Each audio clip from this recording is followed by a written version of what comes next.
morning, everyone. Welcome to my living room. So today I want to talk about two things. One, let's talk about space.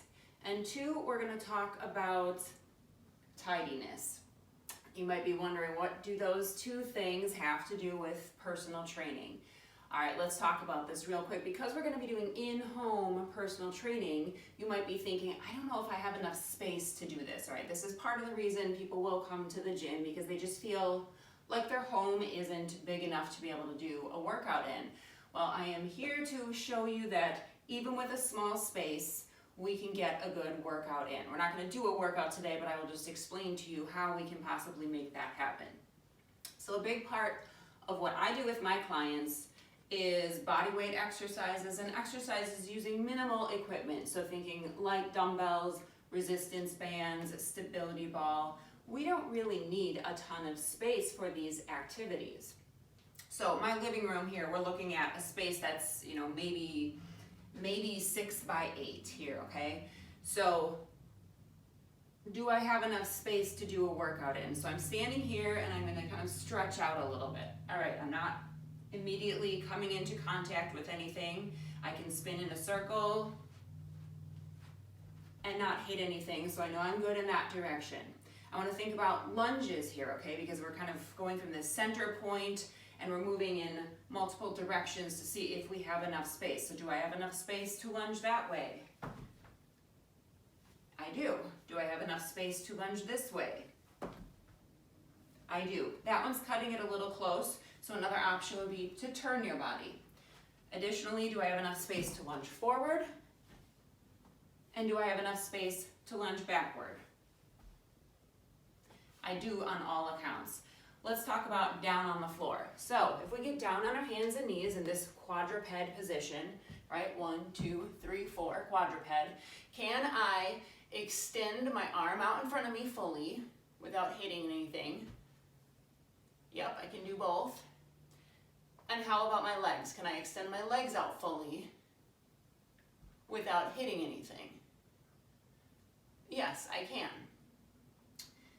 I also want to consider side to side, so I'm going to lay down on the floor and check that. I want to make sure that I'm centered in my living room here. Arms are outstretched. I'm not touching anything in either direction.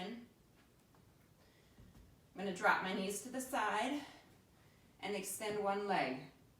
Now I do find that I'm going a little bit under my couch here.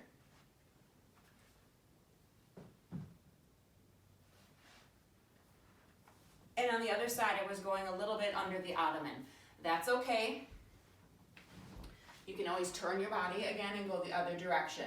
Generally, we're not going to use the full extent of the range of motion that we would need to use, but just making sure that we have enough space to do that. Another option for me would be to move the ottoman, slide this chair back a little bit, and I would definitely have more than enough space to do a pretty simple home workout routine right here in this space. The other thing I want to talk about is tidiness. So do I expect you to have a clean house when I come to train with you? Absolutely not. Please, please, please, please, please do not clean for me. All right, here's why. Because you know what? This is my living room right here, right now. Blankets all balled up, books laying around. I got stacks of books over here, a basket of unfolded laundry, a bag that one of my kids forgot. I've got a bike helmet indoors. Can someone explain that one to me? A sweatshirt here on the chair. I've got books stacked up over here on the ottoman and pillows on the floor. I know you probably can't see all of that, but believe me, this is the typical state of my living room. So I'm not gonna clean, for you for this video, and I don't expect you to clean when I come over. However, I do need to make sure that you have any hazards out of the way. So I don't want you to get hurt when we're training. So that means, if somebody leaves a book laying on the floor, that we would move it, because I wouldn't want you to accidentally step on it or trip over it, or just get caught on it, get it in your way. You might step and slip on it. We don't want that. So anything like that, pick up any toys, pick up any clothes, all you need to do is get it out of the way. Again, please don't clean for me. So again, in this small space, this small untidy space, we can get a proper workout in with very minimal equipment and you don't need to have a huge home to do that. I hope that answers any questions for you. Thanks, guys.